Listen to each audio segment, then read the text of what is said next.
Next to me is one of Toyota's most successful cars, the Corolla. It's sold nearly 1.5 million units since its launch here in Australia in 1967. So the logic goes, if the hatch and sedan do so well in sales charts still, with the SUV buying public so hungry for lifted vehicles, why not bring the Corolla Cross, an SUV version of the Corolla, to Australia? And spoiler alert, it's pretty much exactly what you expect. This is a Corolla SUV based on the same platform. That's a good thing. But maybe not such a good thing is its price proximity to the RAV4. Yes, you're going to be waiting 6 to 12 months for one of those, and you're probably not going to be waiting quite as long for this car. Toyota has healthy stock, but of course, contact your dealer to find out exact wait times. But this is only about $2,000 cheaper than a RAV4. So today we're going to be seeing whether or not the Corolla Cross is actually a good thing. Let's get into it.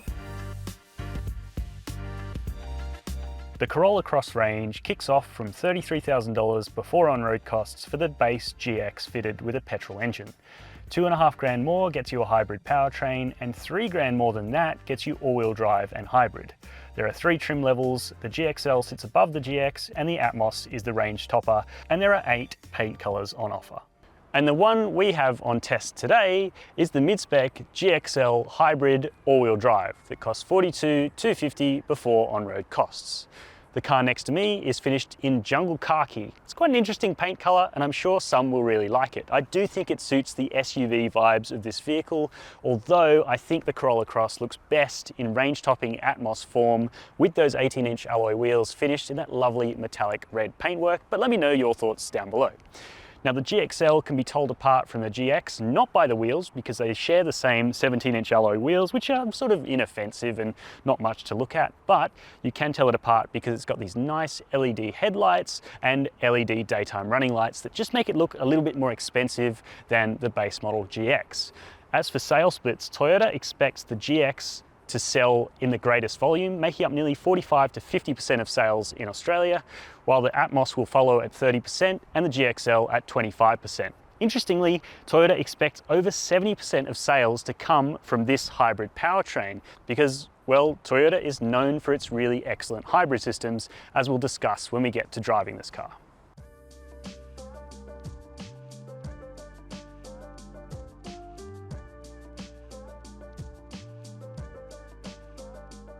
Around the rear of the Corolla Cross, and there isn't actually that many ways to tell apart each model. The GXL you can tell from the wheels, you can tell it's a hybrid from the badge, but there's no all-wheel drive badging on this vehicle. You have to get under and look down there to see if you can spot the independent rear suspension and the drive shafts. And I will add that underneath the car isn't that well finished. You can sort of see the exhaust pipe dangling around. It kind of looks a bit cheap. Anyway, opening that rear tailgate, which is manual but pretty easy to do, nice and light to operate. You can also open this car using the digital key with Toyota's connected services. That's a nice little touch. And we do find a much bigger boot than the Toyota Corolla hatch. It's so much more usable than that car's little tiny space. That said, it isn't perfect in the GXL with all-wheel drive because at 390 litres the space is good, but because you've got that rear motor, you do sacrifice any spare tyre. A 2-wheel drive hybrid does get a space saver spare tyre, and I think for most people that's probably going to be what suits best. Still, the boot is fairly nicely finished. You've got a couple of tie-down points, this little kind of odd storage tray here, and a pretty nice and sturdy feeling luggage cover that's easy to take out and put back in when you need. But yeah, it's a boot. The seats fold fairly flat, and the space on offer is enough to carry, say, a road bike with the front wheel off. It's a pretty practical vehicle. You can even fit a surfboard in here. It's definitely a lot more well-equipped than a Corolla sedan or hatch in those terms. Jumping into the front seat of the Corolla Cross, and well, it is pretty much what you expect. A lot of stuff here is carried over from the Corolla hatch and sedan, and in a lot of ways, that's no bad thing. It also builds on the Corolla hatch and sedan in terms of the technology package. This is a good preview as well of what we'll see from those cars when they get their 2023 update. In this GXL, we get a 10.5-inch touchscreen here, which looks a lot better, a lot higher quality, and is a bit faster to respond than the previous generation Toyota infotainment system. It does take a little while to boot up, but when it's booted up, you've got wireless Apple CarPlay, wired Android Auto, which is slightly annoying, but that wireless Apple CarPlay connection did run faultlessly through our time testing, and the sound system is pretty decent for a mid-spec small SUV. It's not something so woeful that you really wish you had to replace it with something else. It does a fine job. Toyota's own navigation has come a long way as well, thanks to the addition of connected services. It's the same interface as you see on new Lexus products, so like the Lexus NX, and it looks so much better than the previous Toyota system. You can also use voice commands to navigate to a public restroom or somewhere like a restaurant for dinner if you're hungry in a place you don't know. All of those are nice touches. You do have to pay an ongoing subscription fee of about $22.50 after the first 12 months. So you can let me know in the comment section down below if that's something you'd consider doing in your Corolla Cross ownership. But ultimately, the technology pack works really nicely. You've also got a 7-inch digital driver's display in front of me as the driver. That gets upgraded to a larger unit in the range-topping Atmos model when you spend a bit more money. The 7-inch display gives you all the information you need without looking particularly swish. The Atmos does interface with the navigation software here and give you turn-by-turn directions and a little map, but it's still not as good as the Volkswagen software that I consider an industry standard in terms of mapping, crispness, and clarity of information. At least it's all pretty easy to interact with. You've got buttons on the steering wheel here. On the right side is the cruise control. The left side, you can do your digital driver's display, and then below that you've got controls for the audio software. The one thing about the GXL that I don't love though is its kind of cheapness. It feels like I'd want a little bit more equipment level for the amount of money I'm spending. $42,250 for this all-wheel drive hybrid before on-road costs is quite a lot of money. And you don't get some of the features, or at least it feels like you don't get some of the features that you'd really want. For example, heated seats.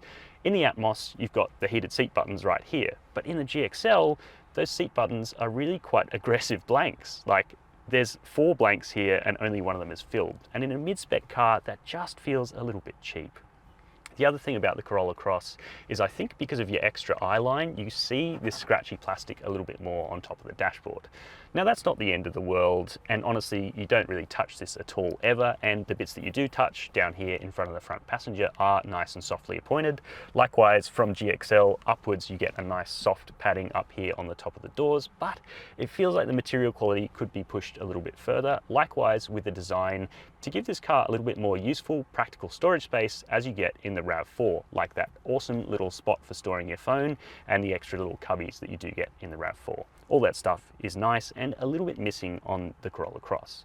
That said, the standard practicalities are still here. We've got a tray for your phone that's rubberized. It's not a wireless charging pad in GXL, but it's a good spot to store your phone while you're mirroring it and to keep it out of your pockets. 2 cup holders, different heights here. They fit a 1-litre bottle pretty nicely, and the door bins in the doors are really nice and generous. There's a little bit more covered storage under this padded armrest as well. Finally, let's talk about the seats, which are relatively comfortable. And although they're only manually adjustable in the GXL, and the passenger still doesn't get height adjust, which really does hurt, I think, especially if you're a taller person, it's going to be sharing the car with someone, you want to sit in the passenger seat and get nice and low, you can't do that in the Corolla Cross. But the seats themselves are supportive and have power lumbar from the GX upwards. That gives you a great little bit of extra support, and it's not something that all manufacturers include. So the Toyota Corolla Cross's interior may not have that wow factor of some of its rivals, but it does feel like it's going to stand up to plenty of abuse over time, and it is easy to interact with, and the addition of the connected services really do level it up from Toyotas of the past. There's no doubt that the Corolla Cross's backseat is a better place to be than the hatch or the sedan Corolla. There's simply more space, and I can actually fit back here behind my driving position. I'm 188 centimeters tall, just for your own reference. That said, it's perhaps not quite as well packaged as other cars it competes against in this class. For example, the Skoda Kamiq and the Volkswagen T-Roc both seem to pack a similar amount of space, if not slightly more, for rear seat passengers, despite being smaller and more compact outside. You can see that behind my driving position, my knees are just brushing up against the seat in front of me, though I must say I have huge amounts of toe room here behind this front seat, even with it all the way down. Very comfortable indeed. Now I bring up seat height because behind the passenger side, this seat isn't actually height adjustable, and that means seeing out isn't as easy as behind the driver's seat. So for me, if I was in this car for a long period of time in the back seat, I'd probably start to get a little bit car seat behind this chair. There's also no armrest back here, even though this nice sort of leatherette upholstery continues with the little cloth centers. Nice to have that cloth center. It means it probably won't get so hot in the sun, even though this sticky pleather probably will. And then we do have niceties like air vents, and unlike the front where you only have a single USB-A port, you actually have 2 USB-C fast charging ports in the back of the Corolla Cross. That's great for keeping devices charged for backseat passengers, and it's nice to see that USB-Cs are being used instead of the USB-A in the front seat. It's just weird that there isn't a USB-C in the front seat. Anyway, what about material quality? Well, like the front seat, it does feel a little bit cheap back here. Scratchy plastics on the door tops are par for the course back here. You do at least have a softly padded armrest here, but it's not that well padded, and the rest of the materials on the door cards and sort of around the place do feel a bit cheap, culminating in this headliner, this black headliner, which makes it feel really quite dark and dingy back here. There's not much light coming into the back seat of the Corolla Cross. I think an ivory colored headliner like you'd have in a RAV4 GXL would just make the cabin feel that bit more airy. But I digress. It is relatively practical for the size of vehicle. You do also have an adjustable backrest. It does have 2 positions, so you can sort of balance priorities of luggage space and passenger comfort if you need to, but there's no sliding bench. Still, it's nice to have a little bit of that added practicality. And then as for baby seats, we've got ISOFIX ports for both of the outboard seats, and there are 3 top tether points in the back of this Corolla Cross, making it a relatively practical vehicle to fit baby seats in. The doors open nice and wide as well, and being an SUV, it's just that little bit easier to swing baby seats in without having to go so low down and hurt your back like you might in a hatch or a sedan version of the Corolla. I keep coming back to the Corolla on stilts analogy. That's because that's what this car is, and that's no bad thing. It means it drives like a Corolla with a bit of extra suspension travel and a bit of extra comfort. Both of those things are great. Not saying that the Corolla hatch is an uncomfortable car, but a little bit of extra plushness does go a fair way into making this vehicle a little bit more serene in urban environments and give you a bit more confidence out on a country road. Now, it does come with some handling trade-offs, but ultimately that's not the reason you're buying a small SUV, and the underpinnings, the Toyota Tianjia C platform, really came a long way into transforming Toyotas into no longer being boring cars, and that rings true here. It's got a lovely steering rack that is light and not very feelsome, but is direct and intuitive.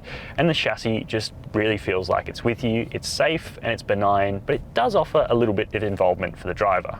But what you probably want to know most about the car I'm driving right now is how Toyota's 5th generation hybrid system works. And I'm pleased to admit that it is very good. There's a bit more power and a fair bit more usability, a focus on sportiness as well, and driver reward over the 4th gen system currently in the Toyota Corolla hatch and sedan. Now, the 2-litre engine also ups outputs up to 146 kilowatts for the combined system. It's the same for front-wheel drive and all-wheel drive hybrid powertrains, though the all-wheel drive gets an extra 30 kilowatt electric motor at the back that should give you a little bit of extra security, but it's not going to be a true all-wheel drive off-roader. It is a small SUV. It's not really meant for going into the bush. It just gives you that little bit of extra security on a wet day like today. Now, the hybrid system itself is exactly what you expect from Toyota. Really seamless, a great transition between electricity and petrol. You do get the occasional little bit of that coarse engine note coming through, but that's only for a little bit when you're accelerating up to speed, or sometimes on a steep hill when you want to hold, say, 80 or 100 k's an hour out in the country. You do get a little bit of that gruff engine note, but honestly, it's not a bad thing ultimately, and you're going to get that in a naturally aspirated car anyway. It's also pretty equivalent to something like a Volkswagen T-Roc 140 TSI in terms of outright pace. The 0 to 100 km/h claim for this all-wheel drive model is 7.6 seconds, which is pretty respectable. The front-wheel drive is actually slightly quicker, owing to it being a little bit lighter at 7.5 seconds, and that's plenty quick for driving around. Now, we have also spent time in the 2-litre petrol engine, which is very similar to the Corolla's 2-litre petrol dynamic force, but there have been some improvements, and it makes a little bit more power at 126 kilowatts and 202 Newton meters. But it's still a 2-litre petrol engine, and honestly, the extra $2,500 that you spend to get yourself into the 2-wheel drive hybrid, I think is absolutely worth it.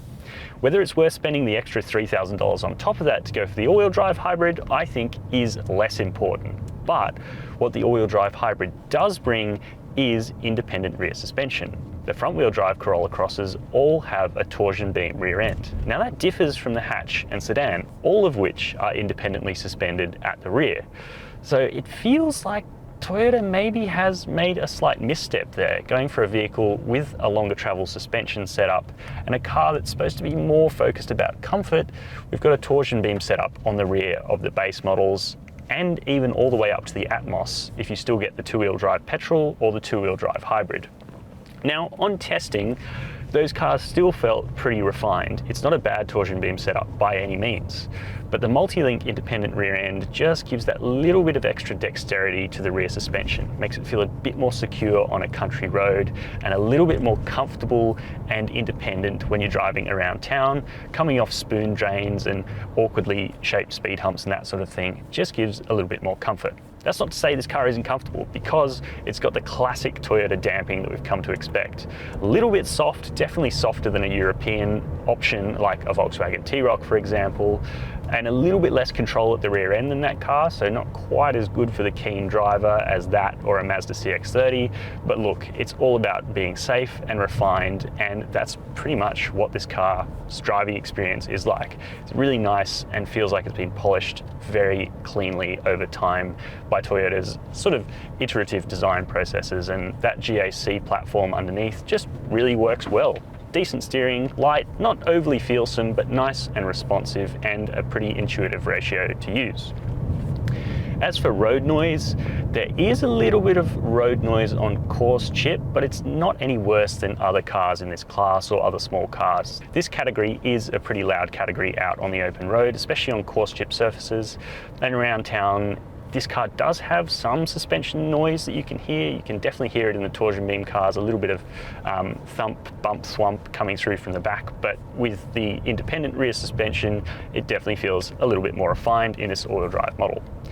Now we come to safety features as well, because Toyota has made a pretty big song and dance about this Corolla Cross, bringing in a lot of the new safety aids. It's an updated safety sense system, and I've got to say the lane departure assist has really come a long way. It's now functional. Rather than just beeping at you, it does gently pull you back into the lane in the Corolla Cross, rather than the hatch and sedan where it doesn't feel like it does very much.